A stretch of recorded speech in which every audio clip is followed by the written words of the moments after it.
A couple of years ago, I stayed in a city Airbnb that was on the third floor of an older brick building. The place looked fine in the listing, nothing fancy, just a simple apartment with some old furniture and a big window that looked out onto the street. It wasn't the kind of place you booked for charm. It was just practical, cheap enough, and close to where I needed to be. The building itself had narrow stairwells, scuffed wooden floors in the hall, and that faint musty smell old places sometimes carry. When I checked in, I didn't feel unsafe. The lock on the door worked, and the window had one of those metal latches. I even tested it, sliding it closed and making sure it clicked into place. The first night passed quietly. I fell asleep quickly after traveling, too tired to care about the faint sounds of traffic outside or the occasional siren in the distance. The window overlooked an alley with a fire escape attached, but I didn't think much of it. Old city buildings all seemed to have them, and it didn't feel like something I needed to worry about. It was on the second night that everything shifted. I woke up suddenly around 4 a.m. with no real reason I could pinpoint. The room was dim, the orange glow of a streetlight barely bleeding past the curtains. At first, I just lay there, trying to figure out what had pulled me out of sleep. Then I noticed the curtain by the window moving slightly, not swinging wide, not blowing in any dramatic way, just a faint shifting back and forth like air was coming in from outside. That didn't make sense. The window should have been shut. I clearly remembered locking it when I arrived, sliding the latch over, and testing it. I sat up, my pulse starting to pick up, and looked closer. The curtain wasn't just moving. It looked like the window behind it was open a crack. I got out of bed slowly, every muscle tense, and walked over.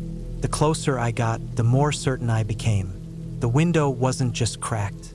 It was halfway open. The latch I had locked was slid back. Cold air was drifting into the room. My stomach dropped, and a wave of unease rolled over me. Right outside that window was the fire escape. A metal platform, a ladder leading down into the alley, all of it sitting there like an open invitation. My mind immediately went to the worst-case scenario, that someone had come up and pushed the window open, that maybe they were still out there. I didn't waste time. I shoved the window closed hard, sliding the latch over with shaking fingers. Then I dragged a chair across the room and wedged it against the bottom of the frame, pressing it in tight so that even if someone tried to push, they'd meet resistance. My hands were slick with sweat, and my breathing had gone shallow, every nerve on edge. I got back into bed, but there was no chance of sleep. I lay there stiff, staring into the dim room, every sound magnified in my ears. First, it was quiet. Then, faintly, I heard it, the metallic creak of the fire escape outside.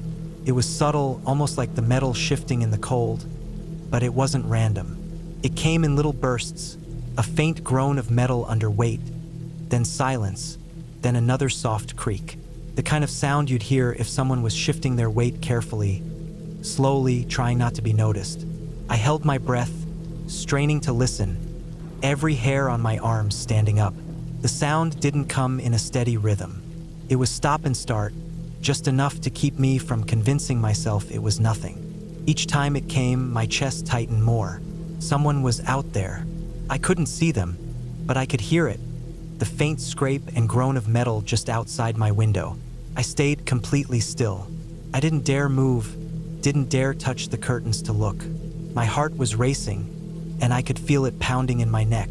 Minutes stretched into what felt like hours.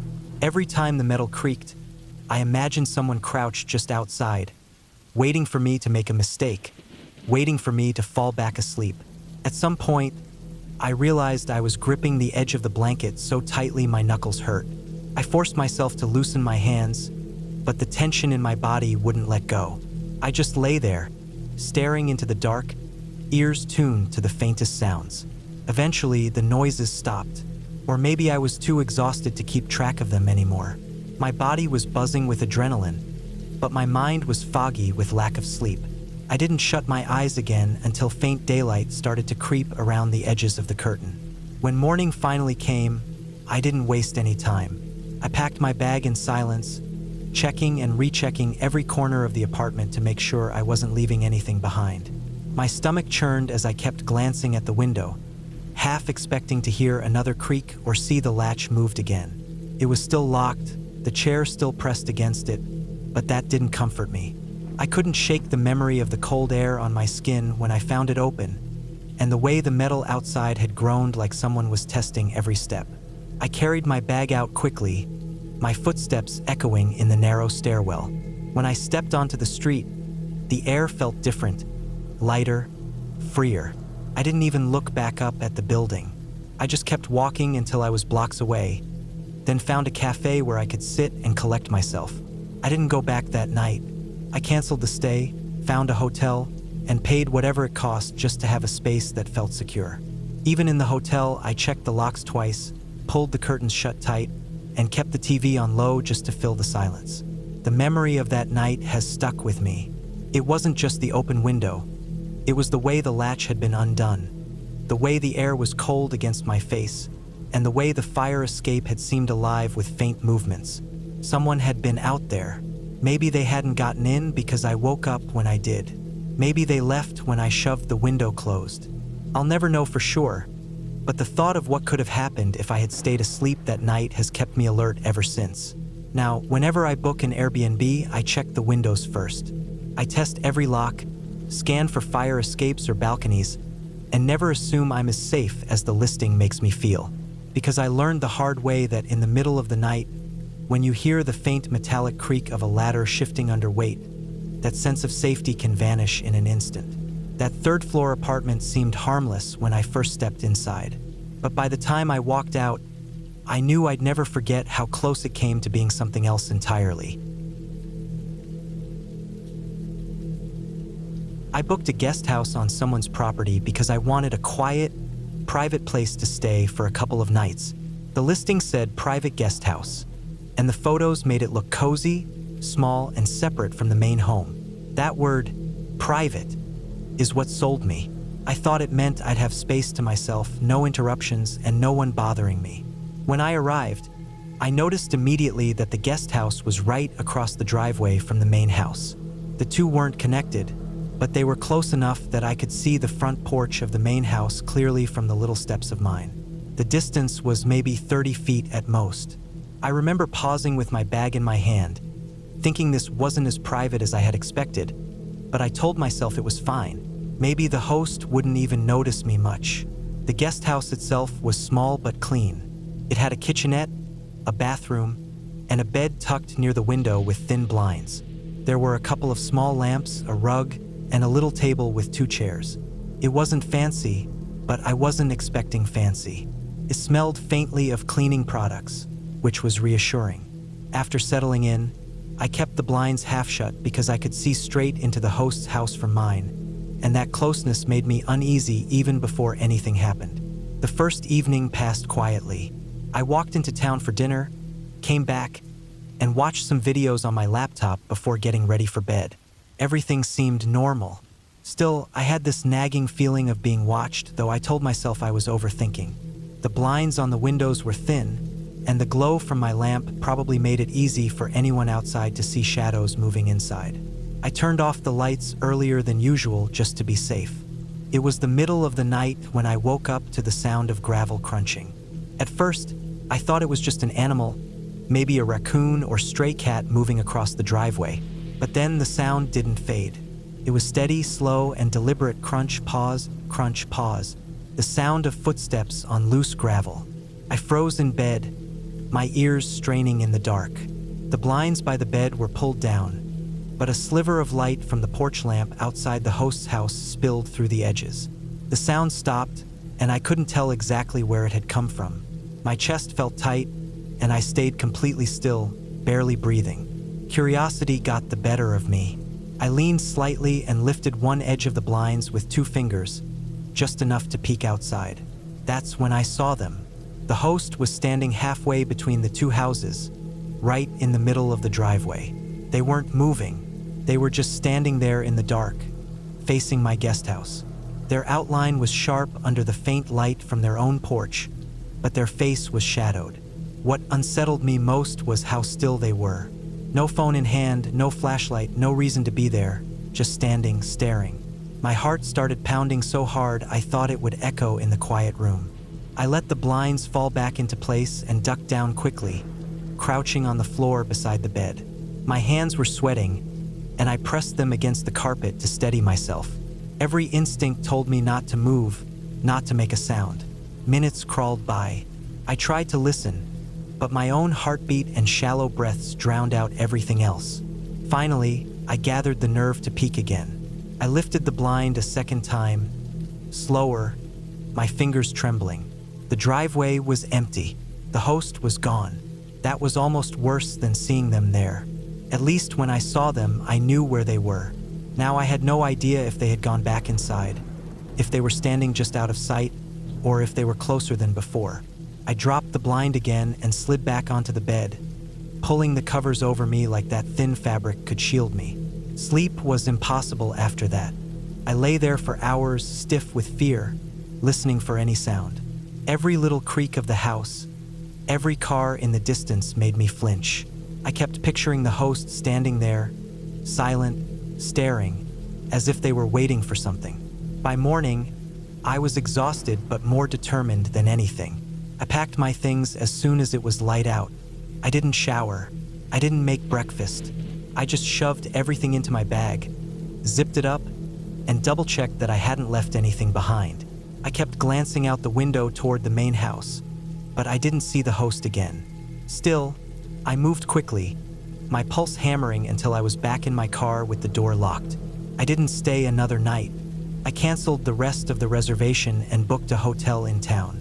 Even though it cost more, it felt worth every dollar just to put distance between me and that guest house. Looking back, the part that unsettles me most is how unnecessary it all was. There was no reason for the host to be out there in the middle of the night, standing still in the driveway, looking toward the guest house. It wasn't an accident. They weren't checking on something. They weren't caught in the middle of some normal task.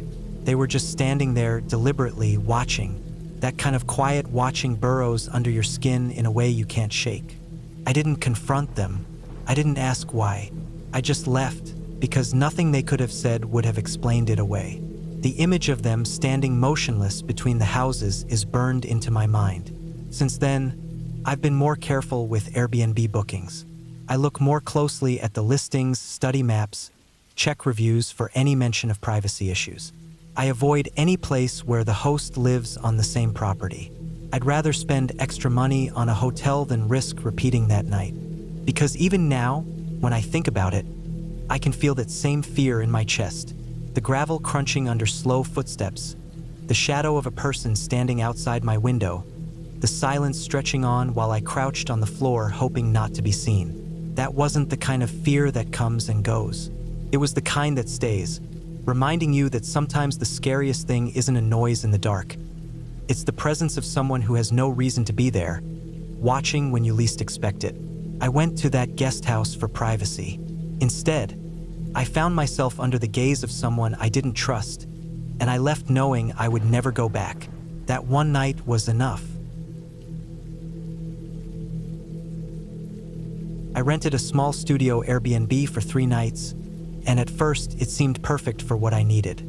I was traveling alone, just wanting a quiet place to stay while I explored the city during the day.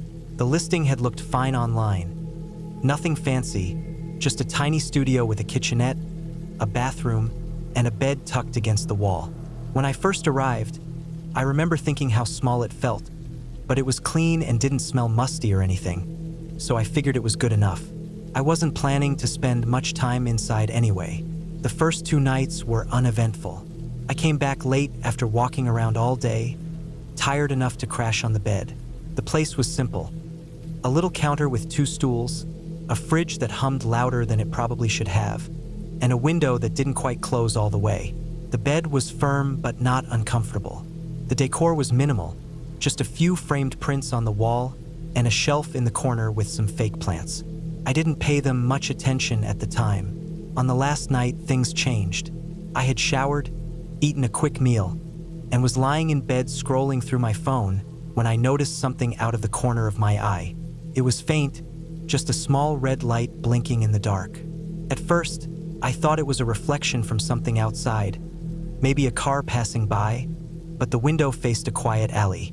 I tried to ignore it, but the more I looked, the more it seemed like it was coming from inside the room. I sat up and stared at the corner shelf. The decorative plants were sitting there like they always had, but between the leaves, I saw that faint red blink again. My stomach tightened, and I felt a cold rush wash over me. I got up slowly, my heart thudding in my chest, and walked toward the shelf. The closer I got, the more certain I was that it wasn't my imagination. I reached out and moved one of the fake plants. That's when I saw it. A small camera lens hidden among the leaves, a tiny red indicator light pulsing on the side. It was pointed directly at the bed. For a second, I froze, unable to move, just staring at it. The realization hit me hard. This thing had been recording me the entire time I was there. Every night I slept, every moment I was changing clothes, every second I thought I had privacy, I was being watched. My throat went dry, and I felt sick. I backed away from the shelf, my mind racing. I didn't know if it was recording live or if someone was watching me right then. The thought made my skin crawl. I could almost feel eyes on me, even though I couldn't see them. I didn't even bother unpacking what little I had. I grabbed my bag, shoved my things inside without folding or organizing, and zipped it up with shaky hands. I kept glancing at the shelf, half expecting the camera to move, to shift, to prove that someone was actively watching. My chest felt tight, and I could hear my own heartbeat echoing in my ears. I didn't stay a second longer. I yanked the door open, left the key on the counter, and walked out. My hands were trembling so badly that I dropped the key the first time, had to pick it up again, and slam it down harder than I meant to. When the door clicked shut behind me, I felt a rush of relief just being outside, away from that hidden eye. I didn't even wait for a rideshare. I walked with my bag down the block until I found a main street, then flagged a cab. Sitting in the back seat, my mind was still racing. I kept picturing the little red light, how it blinked faintly like it was breathing. I thought about the 2 nights before and how much time it had already been recording me without me even realizing. The idea that someone might have been watching in real time made my skin crawl.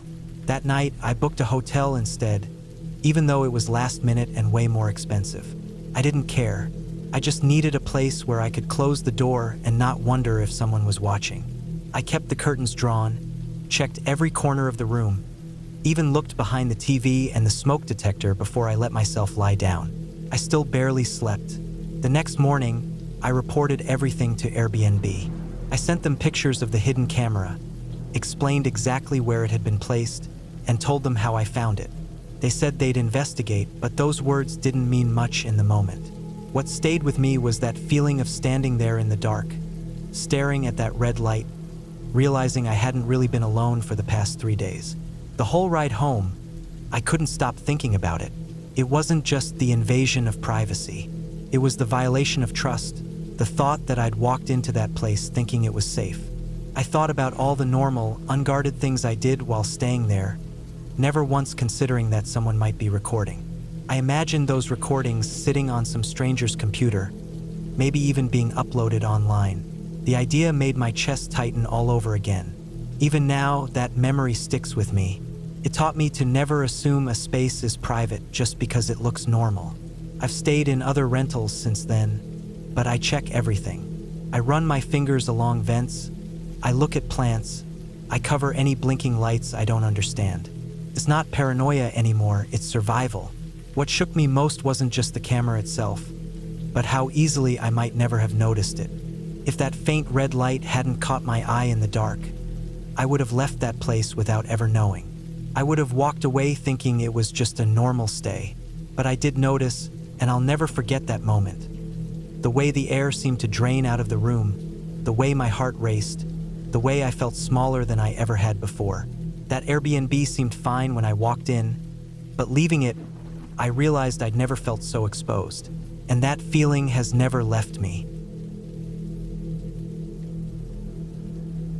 I booked the Airbnb because I wanted somewhere quiet, away from the city. The listing described it as a cozy cabin retreat at the edge of the woods. The pictures showed a small wooden place, simple but with charm, surrounded by tall trees and open land. I imagined mornings with coffee on the porch, evenings by the fire, and long stretches of silence that I didn't get back home. I wasn't looking for adventure, just peace. When I arrived, the place looked even more remote than the photos suggested. The dirt road leading up to it was narrow and uneven, with tall grass brushing against the sides of my car. There weren't any other houses nearby, just endless trees and the occasional clearing. The cabin itself sat back from the road with a small porch and a single rocking chair. The wood siding looked weathered, and the roof sagged slightly in the middle. Felt like it had been standing there for decades. Inside, it was bare but functional. A small kitchen with a fridge that rattled, a living room with a sagging couch, and a single bedroom with a wooden bed frame that groaned when I set my bag down. It smelled faintly of damp wood and dust, but it was clean enough. The host had left a binder with instructions about the area, where the nearest store was, how to handle the wood stove, and warnings about wildlife. The last part caught my eye. It said not to leave food outside and to be careful after dark because of animals in the area. Bears, coyotes, even wolves. I skimmed it, telling myself it was just standard advice for rural rentals. The first night was quiet. Too quiet, in fact. Back home, I was used to car horns, voices, sirens in the distance. Out there, the silence pressed in on me. Every creak of the cabin, every rustle of wind against the walls, sounded louder. When I stepped outside before bed, the night was pitch black beyond the glow of the porch light. The woods stretched into darkness like a solid wall. I locked the door tightly before lying down. The next day, I spent hiking a trail the host had mentioned. The woods were dense, the air heavy with pine and damp soil. The trail was barely marked, more like a deer path than anything official. At one point, I thought I heard something moving in the trees, but when I stopped and looked, it went silent. I shook it off and kept walking, but the feeling of being watched never left me. When I got back to the cabin, I noticed deep marks in the dirt near the side of the porch. They looked like paw prints larger than a dog's. The soil was soft from rain earlier in the week, and the impressions were fresh. My stomach tightened. I thought of the binder's warning about wolves. I had never actually seen one before, and the idea of one being close unsettled me. Still, I convinced myself that maybe it was just a big dog from some distant property. That night, I cooked a small dinner, washed the dishes, and tried to read. The cabin's silence was heavy again, broken only by the occasional pop from the wood stove. I went to bed later than usual, still restless. Sometime deep in the night, I woke to a sound I couldn't place. A low, drawn-out noise, muffled but close. I lay still, listening. At first I thought it was the wind, but then I heard it again, longer, rising at the end. A howl. I froze under the blanket. My mind tried to deny it, but there was no mistaking it. It was the sound of a wolf, and it wasn't far. I strained to hear more. Soon after, there was another sound, movement in the dirt outside. Slow steps circling the cabin, claws dragging faintly on the porch steps. My chest tightened as I pictured a large animal out there, sniffing the air, testing the house. The noises went on for what felt like hours. Sometimes it was the scrape of claws against wood, sometimes a low huffing sound like heavy breathing. At one point, something brushed against the wall, and the thin boards creaked. I sat upright in bed, gripping my phone, though I knew service was weak. I didn't turn on any lights. I didn't move. I just waited, every muscle tense. Eventually, the noises faded. I sat awake until dawn, ears straining, afraid to even blink. When the first light filtered through the curtains, I finally gathered the courage to look outside. The dirt around the cabin was covered in paw prints, circling again and again. They were deep, sharp, unmistakable. My throat went dry. This hadn't been a passing animal. It had lingered, maybe all night. That day, I didn't leave the cabin. I kept the doors locked and the curtains drawn. I tried to distract myself with reading, with making tea, with anything that kept my hands busy. But the unease never lifted. Every so often I thought I heard movement outside, but when I peered through the blinds, the woods stood still. I wondered if it was better to leave early, to cut my trip short. But the road was long and rough, and the idea of breaking down out there felt worse. The second night was worse than the first. I tried to convince myself that the wolf had moved on, that it was a one-time thing. But as soon as the sun dipped and the woods went dark, I heard it again.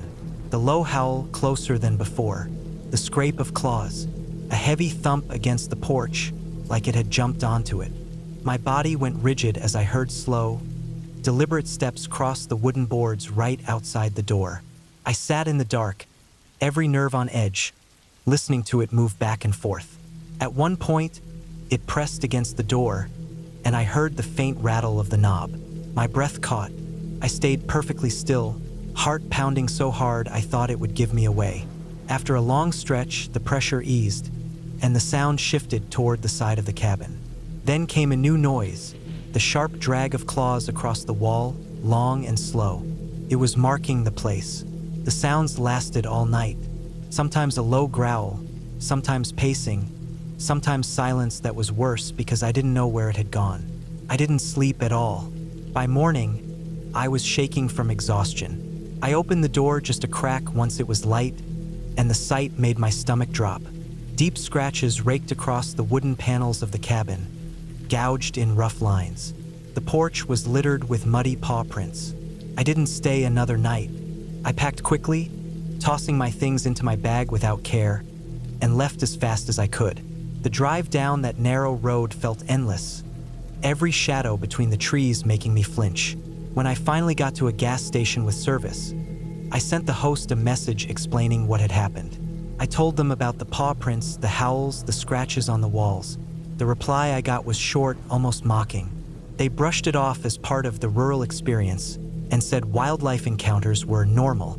They didn't care that I had spent 2 nights trapped in fear, listening to an animal circle the cabin, testing the door. I left a 1-star review and wrote everything exactly as it happened. Not to dramatize, not to scare anyone, but to warn, because I knew what I heard and what I saw. It wasn't just a passing wolf in the distance. It was one that stayed, that circled, that pressed against the walls of the cabin while I sat inside powerless. Even now, back home, I can still hear the sound of those claws dragging against the wood. I can still feel the way the silence would stretch before a sudden thump outside the door. And the thought that shakes me most is simple. If the door hadn't held, if the windows had been weaker, I wouldn't be here writing about it. That Airbnb wasn't just a bad stay. It was a reminder that when you're alone out there, walls and locks don't mean much. Not when something wild decides you're worth circling. My partner and I rented a small lake house through Airbnb for a long weekend. We had been looking forward to the trip for weeks, imagining quiet mornings with coffee on the deck, afternoons walking by the water, and evenings by the fireplace. The photos online made it look perfect, nothing extravagant, just a cozy little place tucked against the trees, with a view of the lake through the back windows. It seemed private, clean, and peaceful. When we arrived, it matched the photos exactly. A gravel driveway led down to the house, which was painted a faded gray with a small porch. Inside, it had wood-paneled walls, mismatched but comfortable furniture, and big windows that let in soft light off the water. There was a simple kitchen, a bedroom with a double bed, and a couple of chairs pulled up near a stone fireplace. It felt old, but in a way that seemed harmless. That first night was everything we'd hoped for. We cooked dinner, opened a bottle of wine, and sat on the porch listening to the water lapping softly against the shore. It was quiet in a way we weren't used to. No traffic noise, no neighbors shouting through apartment walls. Just us and the stillness of the lake. We slept soundly, both of us feeling like we had left the world behind for a little while. The second morning, we went for a walk along the narrow road that wound past the house. It was chilly, and the gravel crunched under our shoes as we followed the curve of the lake. We were gone maybe an hour, just enough to get some air before breakfast. When we came back up the driveway, I immediately noticed something that made me stop. The front door was slightly ajar. We had locked it. I was absolutely sure of it. I had watched my partner turn the key in the knob before we left, even tugging the door to make sure it was secure. Now it was unlocked, hanging open just a crack like someone had gone in or come out recently. My stomach tightened as we stepped inside. Nothing looked immediately wrong.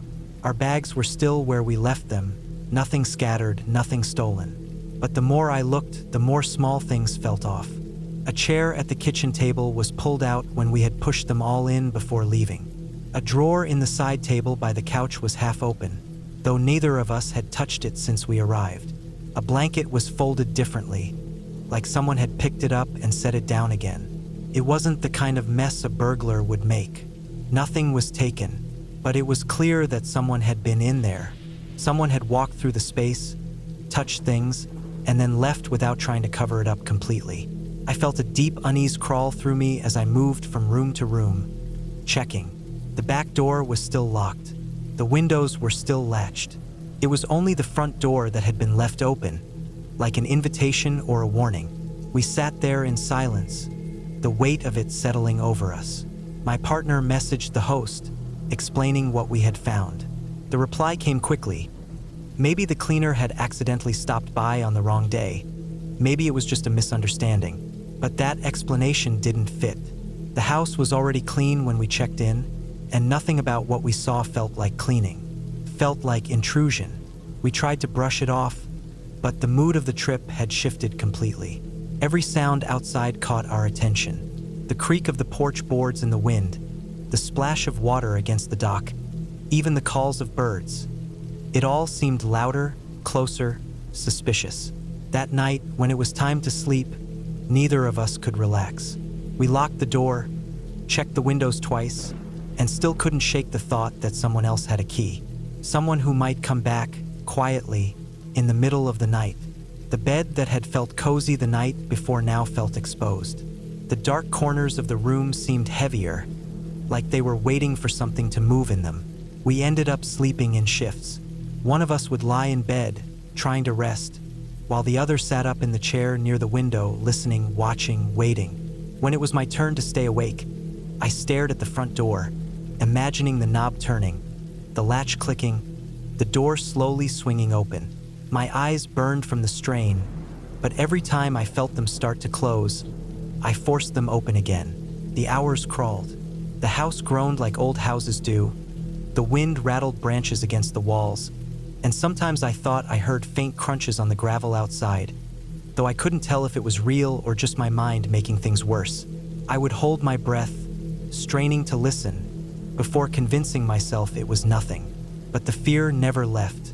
The next day, we tried to go about things normally.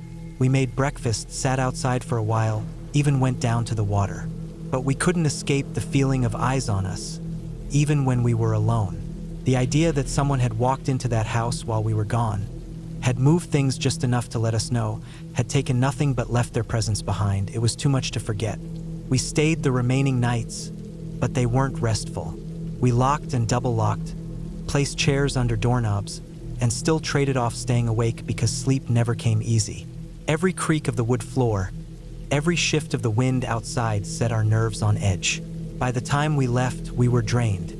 The trip we had imagined, peaceful, calm, restorative, had become tense and exhausting. Driving away, I kept glancing in the rearview mirror at the little lake house disappearing behind the trees. I couldn't help but wonder who had stepped through that door, what they had wanted, and why they hadn't taken anything. The host's explanation never sat right. A cleaner doesn't pull out a chair or leave a drawer half open. A cleaner doesn't leave the front door unlocked. Someone had come in with purpose, and that thought stayed with me long after we drove away. Now, whenever I think about staying in an Airbnb, I remember those sleepless nights by the lake. The way my chest tightened when I saw the front door open. The silence of sitting in the dark, listening for footsteps that might come again. I learned that even when nothing is stolen, something far more important can be taken: your sense of safety. That weekend was supposed to be an escape, but it turned into something else entirely. We left the lake house with our bags, but what we carried most was the memory of that unlocked door and the knowledge that someone else had the power to come and go whenever they wanted. Changed the way I travel. It changed the way I think about locks, about privacy, about trust. Because once you've lived through that, once you've felt the certainty that you aren't as alone as you thought, you don't sleep the same way again. I booked the Airbnb because it was cheap and I needed cheap. It was in a regular neighborhood, not far from where I had some work to do for a couple of days. The owner lived upstairs, and the listing said the basement had been finished into a private rental.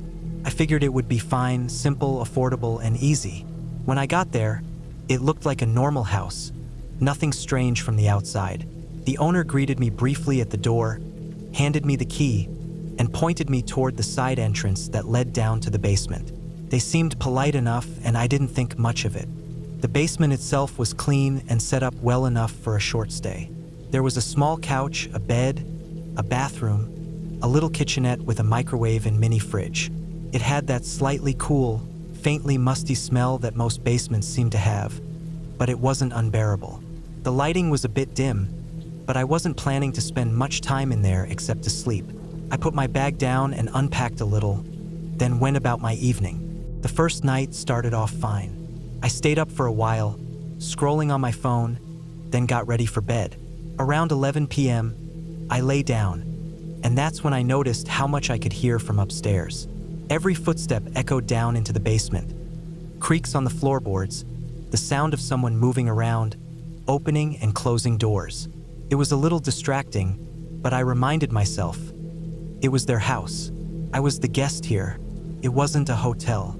As the hours went by, though, the noises kept on. It wasn't unusual activity like someone turning on a TV or walking to the bathroom once or twice. It was steady movement, footsteps crossing back and forth, up and down, for what felt like hours. I tried to ignore it, telling myself maybe the owner just kept odd hours, or maybe they were working late. Still, I had trouble sleeping. Somewhere past midnight, when I was drifting in and out of half sleep, I heard something different. It wasn't coming from upstairs. It was closer, inside the basement. A soft shuffle, faint, like fabric brushing against something. I froze in bed and listened hard. Came again, this time clearer, from the direction of the closet. I turned on the small lamp by the bed and stared at the closet door. It was closed. I tried to rationalize it. Maybe it was just the house settling or something shifting in the walls, the kind of noises old homes make. But the sound had been distinct, like movement. I didn't have the nerve to get up and check it right then, so I left the light on until my eyes eventually closed. The next morning, I decided to look. The closet was at the far end of the basement, a narrow door with a simple knob. I opened it expecting to find an empty space, maybe shelves or cleaning supplies. Instead, inside the closet was another door, a locked interior door, solid with no handle on my side, just a keyhole. That door had not been mentioned in the listing. I stood there staring at it for a while, feeling uneasy. It wasn't just a storage door. Someone clearly used it or at least kept it locked for a reason. I tried to brush it off, telling myself maybe it led to some utility space or a shared area. Still, it didn't sit right with me. I left for most of the day, not wanting to hang around the basement. I came back late in the evening, tried to distract myself with my phone and some work, and eventually tried to sleep again. Around 3 a.m., I woke up suddenly. I wasn't sure why at first, but then I heard it. A soft metallic sound, faint but unmistakable. The sound of the doorknob on the closet door moving. Someone was trying it from the other side. My heart started racing immediately. I held my breath and lay completely still, straining my ears. The sound came again, deliberate but quiet, the knob jiggling softly, like someone was testing it, trying not to make much noise. It wasn't random creaking. It wasn't the house settling. It was someone moving that handle. I stared at the closet across the room, lit faintly by the glow of the lamp I'd left on. I couldn't see the door inside, but I could imagine it, just a few feet past that thin wall. Someone was there. Someone on the other side of that locked interior door, standing in silence, trying to get into the basement. I didn't move. My body felt locked in place, frozen between the urge to run and the fear that moving would somehow give me away. The sound stopped after what felt like forever. I waited, every nerve in my body tense, listening for more. Nothing, just silence. I didn't sleep the rest of that night. I lay awake, eyes on the closet, until the first light of dawn filtered in through the small basement windows. As soon as it was bright enough outside, I packed my things as quickly as I could. I didn't shower, didn't eat, didn't even check my phone. I just shoved everything into my bag, grabbed my keys, and walked straight out the door. When I reached my car, I sat there for a moment with my hands on the wheel, heart still pounding. I looked back at the house one last time, the basement windows just barely visible from where I was parked. Everything looked so ordinary from the outside, like nothing was wrong. But I couldn't shake what I'd heard. I left the key on the counter, locked the side door behind me, and drove away before the owner even woke up. I didn't stop until I was miles down the road. I never filed a complaint. I never even left a review. I just didn't want anything more to do with it. To this day, I still wonder what was behind that locked door, and who had been standing there in the middle of the night, quietly testing the handle while I lay frozen in the dark. That was the first and last time I ever stayed in a basement Airbnb. I booked the Airbnb because it was cheaper than any hotel in the area and I needed a place for a week. It was in a regular neighborhood, nothing fancy, just a small single-story house on a quiet street. The photos online made it look plain but comfortable. The reviews weren't bad either. People said it was clean, private, and in a safe spot. I didn't think twice about it. When I pulled up, it looked about the same as the photos. A small driveway, a narrow front yard, a simple door with a keypad lock. The owner wasn't there, just instructions for self-check-in. I punched in the code, dragged my bag inside, and found a modest little place. The living room had a couch and coffee table, the kitchen was stocked with some basic dishes, and the bedroom was just big enough for a bed and a dresser. Nothing felt strange about it. The first night was quiet. I made myself something to eat, unpacked, and spent most of the evening on my laptop. The house sat close to the street, so every so often headlights swept through the curtains, but otherwise nothing bothered me. I locked the door, double-checked the windows, and went to sleep.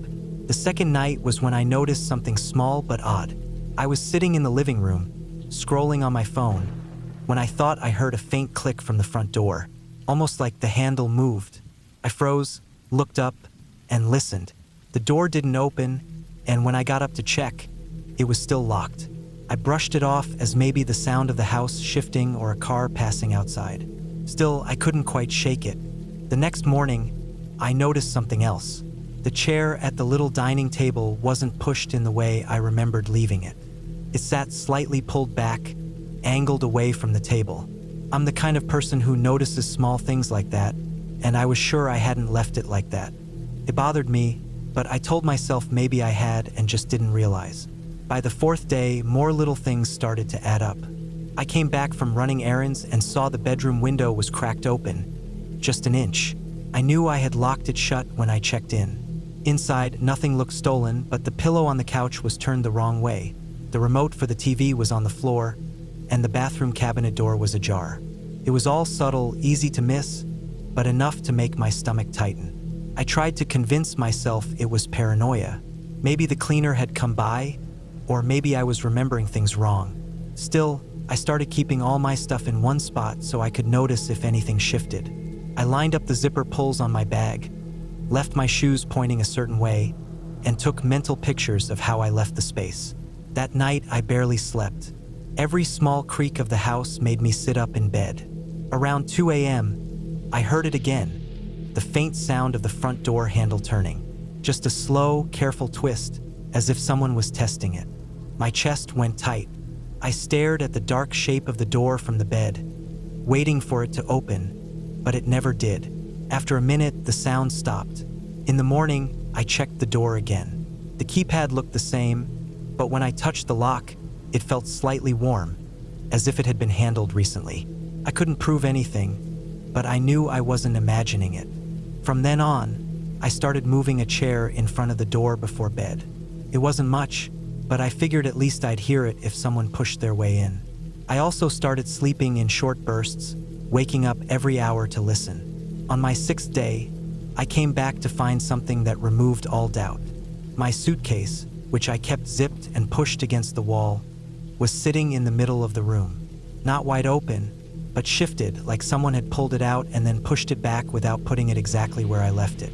That was the breaking point. I grabbed my bag, stuffed everything inside without bothering to fold or organize, and sat on the couch with my shoes on, waiting for the sun to set. I didn't want to stay another night, but I also didn't want to walk out in broad daylight with all my things, just in case whoever had been coming in was watching. When it got dark enough, I slipped out, loaded the car fast, and drove straight to a hotel on the other side of town. The relief I felt when I locked the hotel room door and slid the extra latch into place was overwhelming. I sat there for a long time just listening to the silence.